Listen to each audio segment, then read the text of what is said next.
السلام عليكم يا صديقي. كلامنا النهاردة عن الأرض الطينية وتحديدا عن بقايا المباني. ناس كتير يا صديقي حفرت وبتحفر في الأرض الطينية، وأثناء نزولها قابلت بعض أشكال المباني واللي أنا جاي أكلمك عنها النهاردة، واللي هي اسمها بقايا المباني، واللي هكلمك عنها في فيديو النهاردة، سواء موجودة في الفيديو أو هوصفها لك وصف كامل ودقيق، سواء عن عمقها شكلها وارتفاعها وطولها. أول بس أأكد لك واديك دليل على صدق كلامي ان في حاجه اسمها بقايا مباني. اما بيطلع حد من الاثريين يشرح شيء معين او يعلن عن اكتشاف معين، فبيجي يقول لك ان ده بقايا مباني لمعبد يخص الفترة الفلانية، أو ده بقايا مباني لمعبد جنائزي، أو ده بقايا مباني لمباني معيشة أو ورش تصنيع أو خلافه. عرفها منين يا صديقي؟ من بقايا البناء ونظام البناء بتاعه وشكله.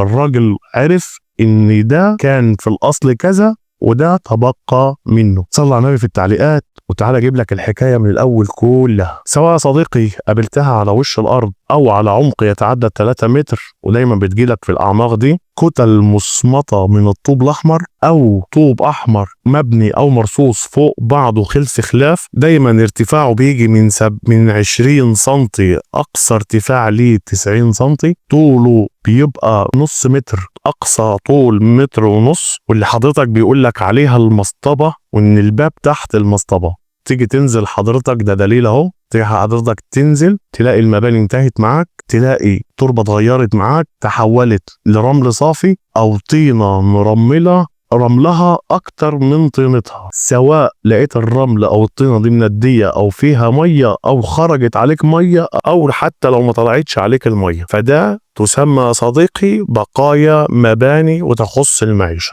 الشيء الثاني يا صديقي، كلهم هيبقوا على نفس الكلام اللي انا بقول لحضرتك عليه ده، المقاسات في الارتفاع وفي الطول وفي الشكل. الشيء الثاني يا صديقي الا وهو 3 اشياء على شكل مربع وعلى شكل مستطيل وعلى شكل اللي حضرتك بتقول عليه أبوة نص قوس كده. يبقى ارتفاعها من 20 سم، أقصى ارتفاع ليها 90 سم، وطولها من نص متر حتى يصل إلى متر ونص. ويقول لك عليها دي سدة المكان. للأسف هي اسمها سد بس دي اسمها سدة مياه، وده بقايا مباني كانت موجودة تخص المياه، وده ملهوش علاقة بالدفن. رقم 3 يا صديقي، واللي هي بتبقى موجودة عندك في الأرضية، كام قالب طوب مرصوصين أو مبنيين في الأرضية، لهم عرض معين بيبدأ من 20 سم، أقصى ارتفاع ليه 70 سم في الأرض مفروشة، وطول يتعدى المتر ونص والكلام ده. واللي بيقول لك عليها دي اسمها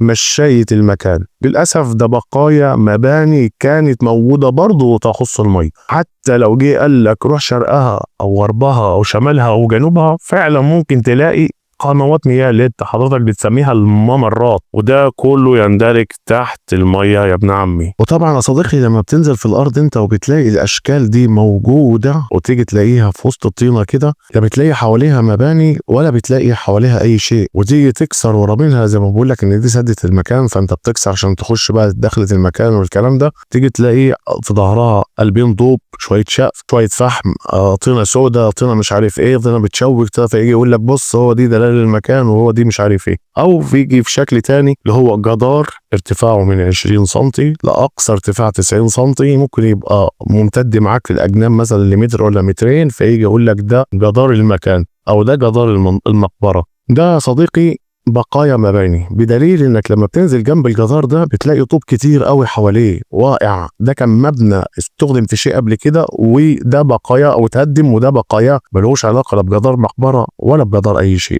طيب انت عرفت منين ان الاشكال دي كلها تخص الكلام ده كله؟ عرفتها يا ابن عمي من الشكل اللي قدامي دل على استخدام المباني ده في الشيء ده. من البقايا المباني اللي جت قدامي عرفت ان هي كانت تخص مباني مكتملة قبل كده تخص المية، وده بقايا مبانيها. انا احمد سفاري، ودي صفحة زي الاشارات ما بتقول.